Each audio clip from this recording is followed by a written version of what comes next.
Right now we are adding Prashant Bebar. I hope आप सभी उन्हें जानते होंगे काव्यशाला के माध्यम से, और साथ ही उनकी जो बुक है दरीचे, आप लोगों को पता होगा, जो बुक आई है हमारी। नमस्कार। कैसे हैं आप? बिल्कुल। आई होप आप भी बहुत अच्छे हैं। जी। पोइम पढ़ना स्टार्ट करें उससे पहले मैं एक दरख्वास्त करना चाहूंगी आपसे कि आज सिर्फ शायरी और गजलें नहीं सुनेंगे हम आपसे। हम चाहते हैं कि आपसे थोड़ी गुफ्तगू भी हो। बहुत बिल्कुल बिल्कुल, मैं कोशिश करूंगा कि आपसे कुछ और साझा कर सकूं।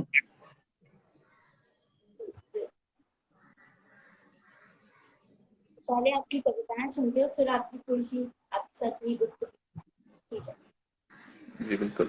तो सबसे पहले तो बहुत बहुत शुक्रिया पीडब्ल्यू का दरीचे के लिए, और सभी सुनने वालों का, सभी पढ़ने वालों का, और रीडर्स का specially I would like to thank them कि रीडर्स की वजह से ही दरीचे सब तक पहुंची है और सभी लोगों ने बहुत नवाजा है इसे।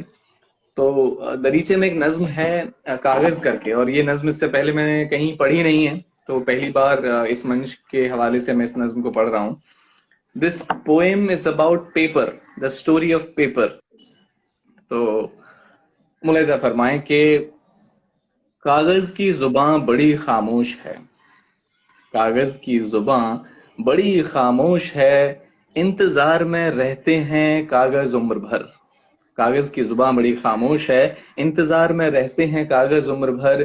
कभी किसी कलम की राह ताकते, कभी किसी स्याही की आस पालते, कभी चूं तक नहीं करते, सिर्फ खड़खड़ाते हैं बेचैनी में।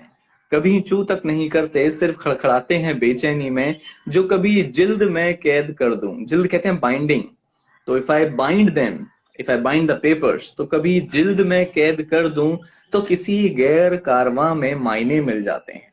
If I bind them into something they get a meaning.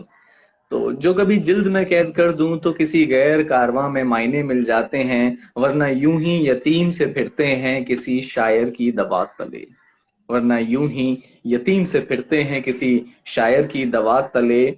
स्याही को गुरूर के वो मिटती नहीं, स्याही को गुरूर के वो मिटती नहीं, कलम को फक्र कि उसकी आवाज है बुलंद।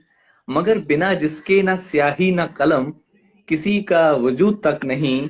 बस वो कागज खामोश रहते हैं, जाने किस इंतजार में तकते हैं। कैसी जुबां है कागज की, ये बड़े खामोश रहते हैं, ये बड़े खामोश रहते हैं। बहुत इट्स शुक्रिया। Always a pleasure to hear you Prashant. पर मैं ज्यादा टाइम वेस्ट नहीं करके आपसे कुछ बहुत ही छोटी छोटी सी क्वेश्चंस हैं, जी। सवाल हैं जो आप करना चाहेंगे। हम सब हमारे रीडर्स और पोएट्स की। जी तो अगर आप सहमति बिल्कुल बिल्कुल बिल्कुल, जी फरमाइए। बहुत छोटा सा सवाल है आपसे कि दरीचे आपकी पहली बुक है, और I think within 6 month ही उसने 100+ बुक सेल हुई है और बेस्ट सेलर का टैग मिला है। तो आपको हम्म। कैसा फील? जी, सबसे पहले तो ये अच्छी बात है कि आखिर मतलब पहले ही मंथ था, और जहां तक फर्स्ट मंथ क्रॉस हुआ, तो फर्स्ट मंथ क्रॉस होने के साथ ही 1100 बुक्स सेल हो गई थी। और पिछले 4 5 6 महीने का आंकड़ा तो मुझे नहीं पता। उम्मीद करता हूँ कि आपकी दुआओं में असर रहा होगा। तो हाँ, ये सफर कहना चाहिए एक पब्लिश्ड होने के बाद में और ज्यादा जिम्मेदारी भरा है। जब हम अपनी कलम से कुछ लिखते हैं और वो लोगों तक पहुंचता है, तो हम जिम्मेदार हैं अपने हर लिखे लफ्ज के लिए, हम जिम्मेदार हैं अपनी हर कही बात के लिए। तो yes, I feel more responsible, yet I feel yes there is a lot of other things, बहुत सारी चीजें हैं जो और करनी है, और बाकी की आने वाली किताबों पे भी काम चल रहा है। या मगर to answer your question, I feel more responsible.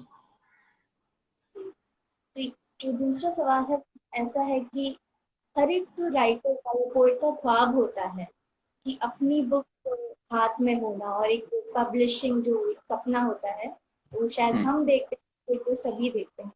तो वो जो सफर रहा पब्लिशिंग का सोचने से और अपनी बुक को अपने हाथ में पहली बार लेने से, वो एक्सपीरियंस कैसा, सफर कैसा रहा है?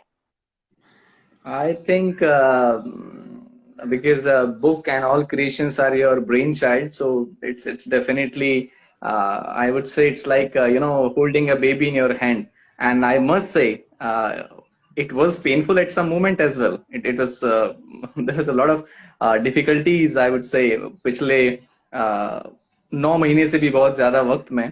और कहना चाहिए कि हम हालांकि हम मर्दों को या पुरुषों को ये वरदान नहीं है कि हम हामला हो सकें, प्रेग्नेंट हो सकें, मगर हाँ, अगर जिस तरह की एक लेडी फिजिकली होती है और उसका जो काउंटर पार्ट है, फादर है, वो जहन में प्रेग्नेंट होता है। I always say that man get pregnant in mind.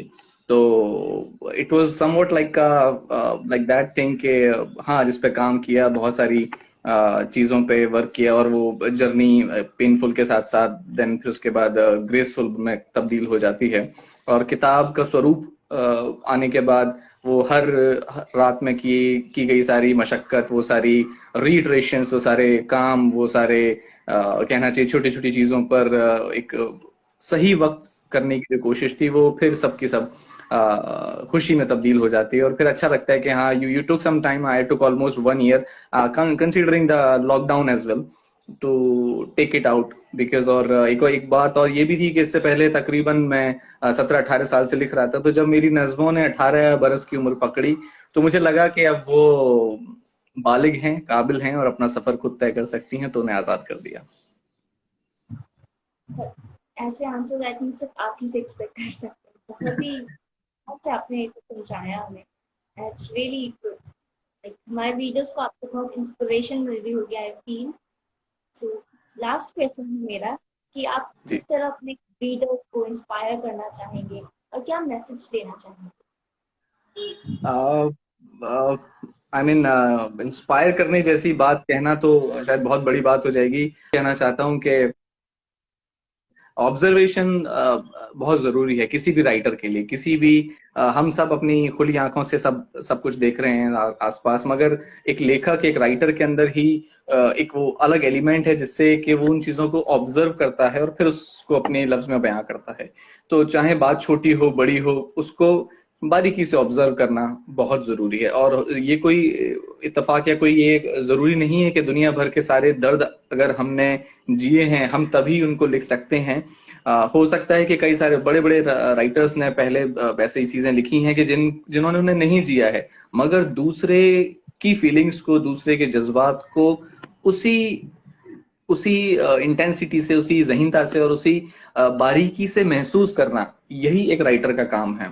अगर मैं सेपरेशन पे लिख रहा हूँ, या अगर मैं प्रेम पे लिख रहा हूँ, या अगर मैं किसी एक पर्टिकुलर फीलिंग पे लिख रहा हूँ, तो या मैं अगर कहना चाहिए किसी भी एक पर्टिकुलर दंगों पे लिख रहा हूँ, तो ये कोई जरूरी नहीं है कि मैंने किसी अपने को दंगों में खोआ हो तभी मैं लिख सकता हूँ, ऐसा नहीं है।